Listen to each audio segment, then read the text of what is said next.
I'm quite taken aback by the barefaced lies published yesterday by this bloke who claims it was a mistake. He says he didn't manage to say what the real figures were, to which I said on Twitter, well, what you did manage to say was to inflate the figures by a factor of 10, which can only mean that you were trying to frighten people. So, I mean, anything I say in the media, online, I try and back up with figures because I think it's really important. And what's really upset me about all of this is that we are not giving people all of the time the right figures. And in the main, we're giving people just either snippets or just a shot of the figures which are designed to scare. And I think for pregnant women, this has been especially so because, you know, being pregnant, carrying a new human being into the world is one of the most anxiety-ridden things a woman does. Bear in mind, she's being told all of the time that you can't eat soft cheese, you mustn't drink any alcohol at all, don't smoke, you know, don't lie on your left side, all sorts of things, or you might kill your baby or damage your baby. And that's terrifying. I know, I've done it twice. It's absolutely terrifying. So for me, the most important thing is that we give pregnant women the right statistics so that they can choose what they want to do and not be swayed by fear. And I'm not saying that COVID isn't scary for pregnant women, Mike, and I think it really is important to say that I do think pregnant women, especially with Delta now, are more at risk than they were at the start of this. And I did a little exercise this morning where I went onto the NHS website to see what they were saying to pregnant women about COVID vaccinations. And guess what? They're still saying that COVID is not a greater risk for pregnant women than anyone else, that pregnant women have been put in the moderate group just because we don't really know, and that you won't necessarily get more serious disease if you get COVID. But actually, I think that's outdated information, and I really do. Well, like many of these things, I mean, we did ask for Dr. Nick to actually supply us with some information which led him to believe that there were more women in hospital than there actually were. And interestingly, he sent us quite a big report which didn't have any of the facts that he mentioned at all, but it did say that women with obesity, comorbidities including hypertension, diabetes and asthma are definitely overrepresented of those women admitted. So again, it's not because they're pregnant or haven't been vaccinated, it's because of other factors. Some of those other factors might include their ethnic group, you know. So there's a lot going on. And the whole reason that he said what he said was because I was asking him whether he thought that the messaging should be clearer, that the statistics should be better, and that we as human beings should be told the truth. Well, exactly. And I think, I mean, you know, I was jumping up and down because as soon as I heard 2,000 pregnant women in ICU, I knew that there weren't that many people in total in the whole country in ICU. So I had a quick Google. It is very hard for people to get reliable information. And so I have now got the best I can. Sorry about the little human who's adding to this conversation. That's all right. So in total, there were 9,000 people in hospital. Yeah. 962 of them, from whatever, men, women, are in ICU. 20% of those are pregnant women. So about 192 pregnant women are in ICU. Bit different from 2,000. Very different to 2,000. And then I had a look at deaths amongst pregnant women. In the first wave, 9 women died, pregnant women. In the second wave, 11 pregnant women died. And in the third wave, 13 pregnant women died. So there has been an increase in severity with Delta, but it still is a small number of people. However, that is a woman who's a mother, there's a baby involved, and it is tragic. And I have seen 2 cases. So it is something for pregnant women to think about, whether or not they decide to get vaccinated. And at the moment, only 15% of women are vaccinated. And I think it is important to say that 98% of those women in hospital are unvaccinated. But you're right, obesity plays a big role. And unfortunately now, with 60% of our adults obese, many women start pregnancy already obese. Yeah. And so then that gets added to once they're pregnant. You know, other comorbidities, being older, having hypertension, will all add to these things. But we just don't have the data. The data I've given you is from the ONS and it's from the Royal College of Gynecologists. Yes. And that's all I could find. Yeah, no, I've seen that same data and I'm sure that that's the correct numbers because I've seen that total number of people in hospital with COVID is, as you say, around about that sort of 8,000-9,000 figure and has been for quite a long time.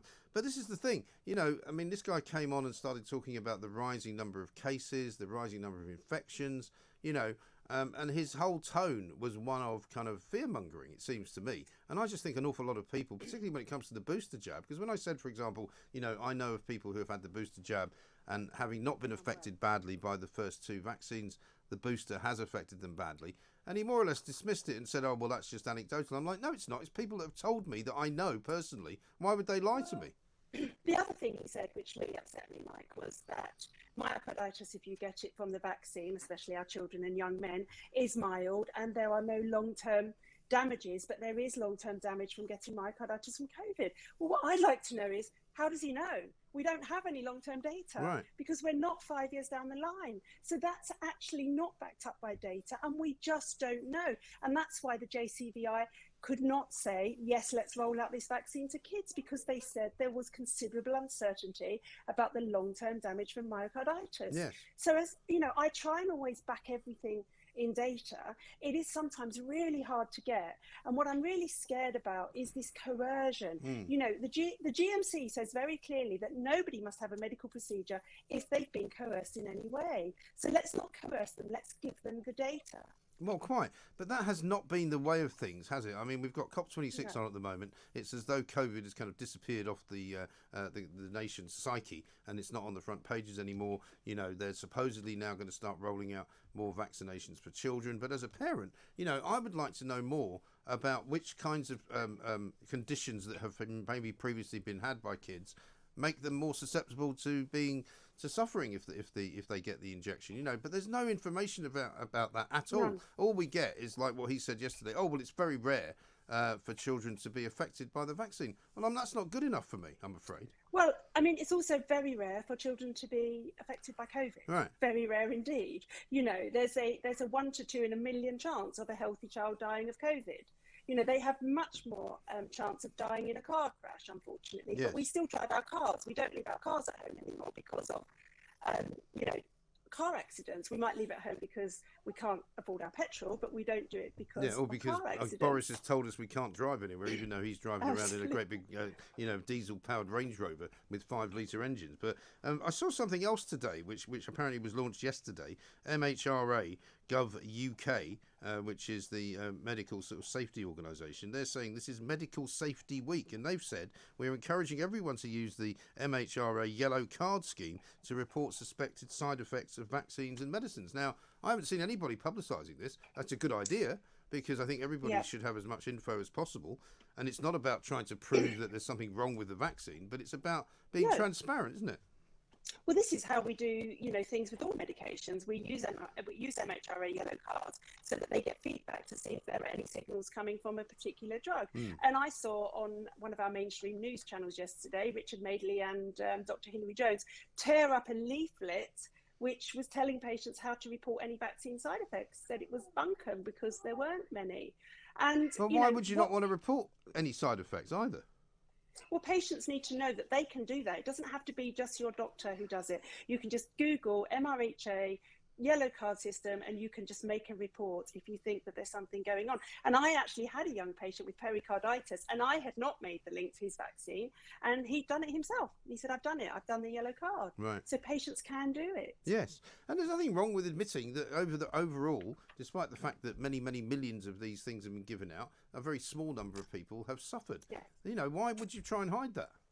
Do you know what I think, Mike? I think the more we do this kind of thing where we give people just fear through dodgy statistics or not the right statistics, what we do is we actually make them back away from any vaccines. And we're already seeing now that childhood vaccines around the world have dropped off. So we're going to get more measles and other things which we know kids can actually really suffer from, and we have safe vaccines for, because parents are now saying, oh, I don't know what to trust anymore. It's all bad. Yes, absolutely right. And we've got the usual sort of collection of nutty doctors' stories today, including the one of the guy who's cycling from Bristol to Glasgow, taking a week off as a GP and deciding to tell everybody how dangerous the climate change scenario is.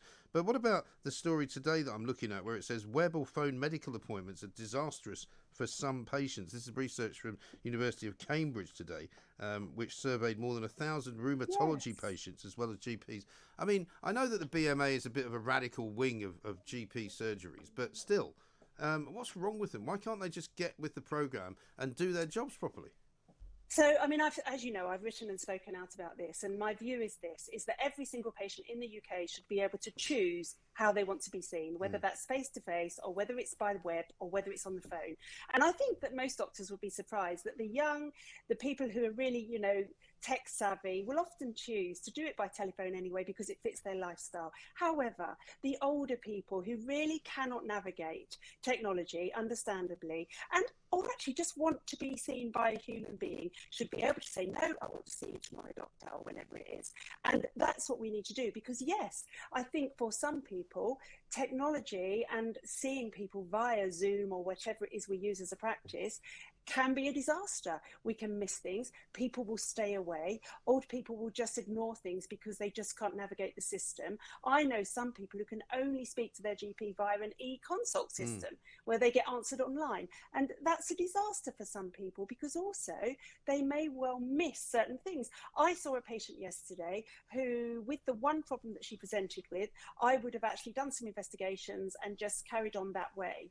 However, I then talked to her a little bit more, and it turned out that she actually had a couple of other symptoms that she hadn't mentioned, which then started me thinking that it was something more serious. And I did a 2-week cancer wait.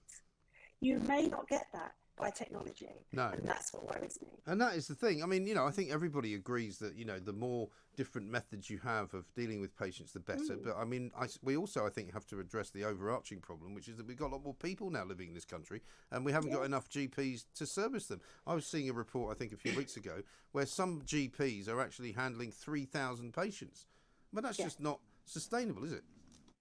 It's very, very difficult, and we certainly don't have enough GPs because I get criticised because I work part-time because I have a 3-year-old, but actually we know that women are going to do this because that's the way the system works. So therefore we need more GPs to work part-time so that we cover off everything. 1,500 GPs have left the service in the last 5 years. That's a lot of GPs. So no, we don't have enough GPs, but we're not going to magic those up overnight, that's for sure. But we certainly do need more GPs. I mean, some people say, and I've seen this argument made, and like all arguments about medical matters, you never quite know who's telling the truth. But the word being that basically GPs in this country are paid less than their counterparts in Europe. Is that true? I don't think that is true, actually. I don't think any doctors are paid less. I think Europe actually notoriously doesn't actually pay that well. But if GPs go to Australia or Canada, then they certainly can earn a lot more money. Right. Yes, I dare say that's true. Well, Renee, listen, thanks for your support as ever, and thank you for listening and keeping an eye on things and keeping everybody straight, because that's what we need to do.